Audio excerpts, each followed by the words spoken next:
La fronde sociale s'amplifie au Burkina Faso avec la synergie d'action entre syndicats et organisations de la société civile.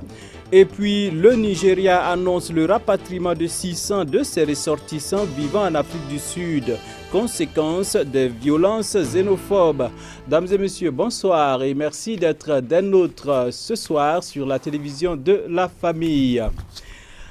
Tout d'abord, la série de concertation des membres de la Commission électorale nationale indépendante CENI s'est poursuivie hier. Après avoir rencontré les partis politiques, la CENI donc a rencontré les organisations de la société civile.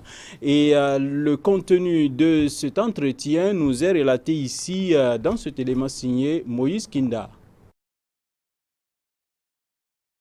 Après les représentants des partis et formations politiques, la Commission électorale nationale indépendante CENI était face aux représentants des organisations de la société civile avec les mêmes messages, à savoir le début du processus des enrôlements qui va conduire aux élections générales de 2020 et celles municipales de 2021.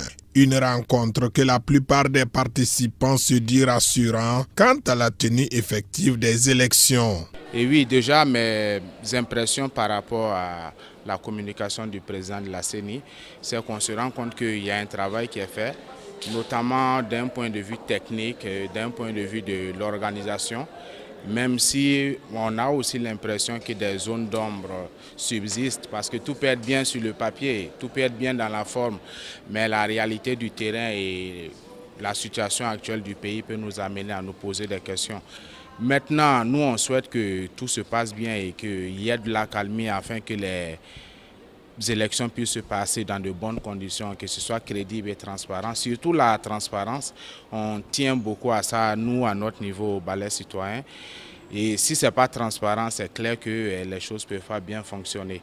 Et donc, on va être assez regardant sur le processus, comment l'enrôlement va se faire du début jusqu'à la fin. En tout cas, comme en 2015, le Balai citoyen sera présent pour interpeller, pour conscientiser les jeunes à aller s'enrôler, à voter, à faire de bons choix pour l'avenir de ce pays-là. Parce que l'autre réalité aussi dans tout ce processus, c'est qu'on a constaté qu'une grande partie de la jeunesse, notamment ceux de 18 jusqu'à 30 ans, est hors du processus et hors du circuit, ils ne sont pas présents sur le fichier électoral. Certes, ils ont eu la majorité il n'y a pas longtemps, mais nous, on va les motiver à s'inscrire, on va les motiver à aller voter s'il y a des élections.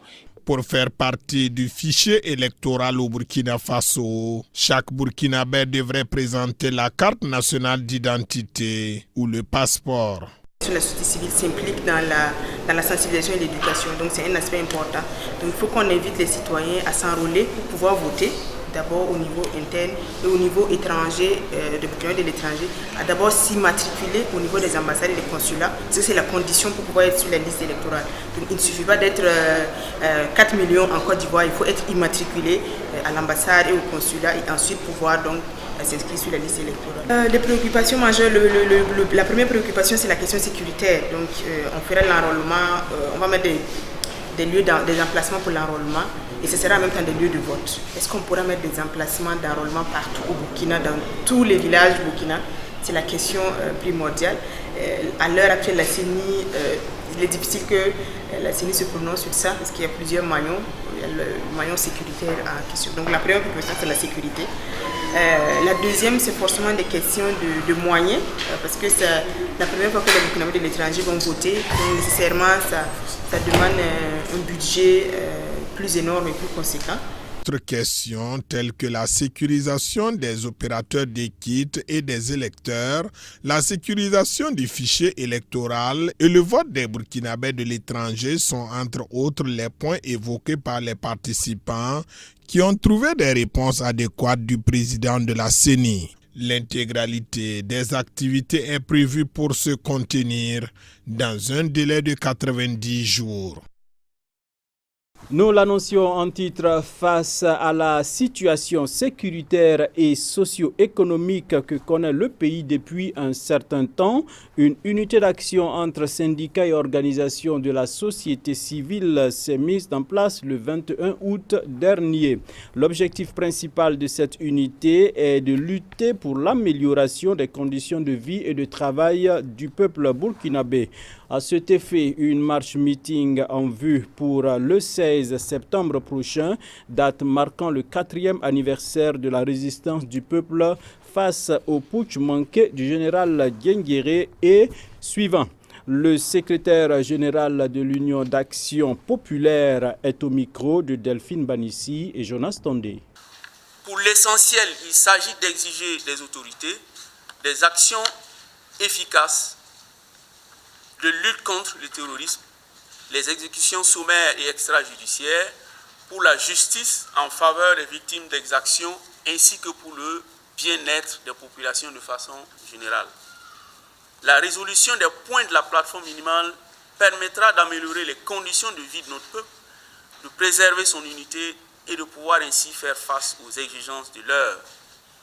Il s'agit d'abord de l'exigence de la prise de mesures pour assurer le droit du peuple à la sécurité, arrêter immédiatement les assassinats ciblés de masse, démanteler les escadrons de la mort, rendre justice aux victimes des assassinats et aussi pour exiger le départ des forces militaires étrangères de notre territoire. Les structures membres de l'unité d'action populaire organisent une journée de protestation le 16 septembre 2019 sur toute l'étendue du territoire. Cette journée sera ponctuée d'une grève de 24 heures, de marches suivies de meetings sur toute l'étendue du territoire national. À Ouaga, le rassemblement pour la marche meeting est prévu à 8 heures à la place de la Nation. Violence xénophobe, le Nigeria annonce le rapatriement d'environ 600 de ses ressortissants vivant en Afrique du Sud, selon le diplomate nigérian Godwin Adamu, consul général à Johannesburg. Faut noter tout simplement qu'ils sont estimés à plus de 100 000 les ressortissants nigérians vivant en Afrique du Sud. Le Nigeria va rapatrier environ 600 de ses citoyens d'Afrique du Sud cette semaine à la suite des violences xénophobes, devenues une source de tension entre les deux pays, a révélé lundi le diplomate nigérian Godwin Adamu. Johannesburg et ses environs ont été secoués par une vague d'attaques meurtrières contre des étrangers, souvent dirigées contre les entreprises et des propriétés appartenant à des Nigérians. La compagnie aérienne nigériane Air Peace commencera ses navettes dès mercredi. Le premier vol transportera 320 Nigérians selon la même source. Lequel diplomate estime à plus de 100 000 les Nigérians vivant dans la nation arc-en-ciel. Les travailleurs étrangers sont souvent victimes de sentiments anti-immigrés en Afrique du Sud, la deuxième économie du continent justement après le Nigeria, où ils sont en concurrence avec la population locale pour l'emploi, en particulier dans les industries peu qualifiées. Au moins 10 personnes ont été tuées dans les violences et des centaines de magasins ont été détruits tandis que plus de 420 personnes ont été arrêtées. Ces violences ont provoqué des représailles contre des entreprises sud-africaines au Nigeria et la fermeture temporaire des missions diplomatiques sud-africaines à Lagos et à Abuja. Après l'instauration d'un nouveau paysage politique au Soudan, le voisin égyptien joue les missions de bon office pour le retrait de ce pays de la liste noire des États-Unis. La venue d'un nouveau paysage politique au Soudan emmène le voisin égyptien à jouer les missions de bons offices pour le retrait de cette nation de la liste noire américaine des pays soutenant le terrorisme. C'est ce qui ressort de la rencontre entre le ministre égyptien des Affaires étrangères et les principaux responsables de la transition, notamment le général Abdel Fattah al-Burhan. L'Égypte utilise sa communication et ses partenariats avec diverses puissances, y compris les États-Unis d'Amérique et certains pays européens, et même africains, pour retirer le Soudan de la liste du terrorisme, surtout après tous les changements qui se sont produits. Le Soudan souffre depuis plus de 20 ans de son inscription sur la liste terroriste des États-Unis. Les sanctions de Washington l'ont isolé et étranglé son économie. Pourtant, les liens entre le Caire et Khartoum ont souvent été tendus. Le plaidoyer égyptien est donc annonciateur de meilleurs lendemains. Nous avons convenu de poursuivre la coopération dans divers domaines et de mettre en place et de soutenir des comités communs entre les deux pays. Les violations répétées des droits de l'homme au Darfour ainsi que le séjour d'Oussama Ben Laden au Soudan entre 1992 et 1996 avaient provoqué le courroux des Américains. En Italie, le gouvernement Conte II, déjà sur les rails, obtient la confiance des députés. Reste à obtenir maintenant celle du Sénat où la majorité de la nouvelle coalition est assez faible. Le gouvernement Conte II sur les rails. Il a franchi la première étape lundi soir en obtenant la confiance de la Chambre des députés. Reste à obtenir celle du Sénat où la majorité de la nouvelle coalition est bien plus étroite. Formée par le mouvement 5 étoiles et le Parti démocrate, elle se veut ancrée à gauche et s'appuie sur un programme faisant la part belle à l'équité sociale. Les mesures sociales en faveur des petits salaires, des familles nombreuses et des personnes porteuses de handicap seront au centre de notre action. Soyez tranquilles. Un discours interrompu à plusieurs reprises par les élus de la Ligue des Frères d'Italie qui réclamaient haut et fort des élections anticipées.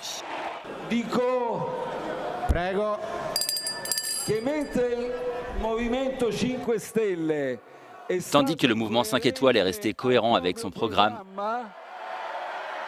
vous montrez que vous n'êtes cohérent qu'avec vos intérêts électoraux.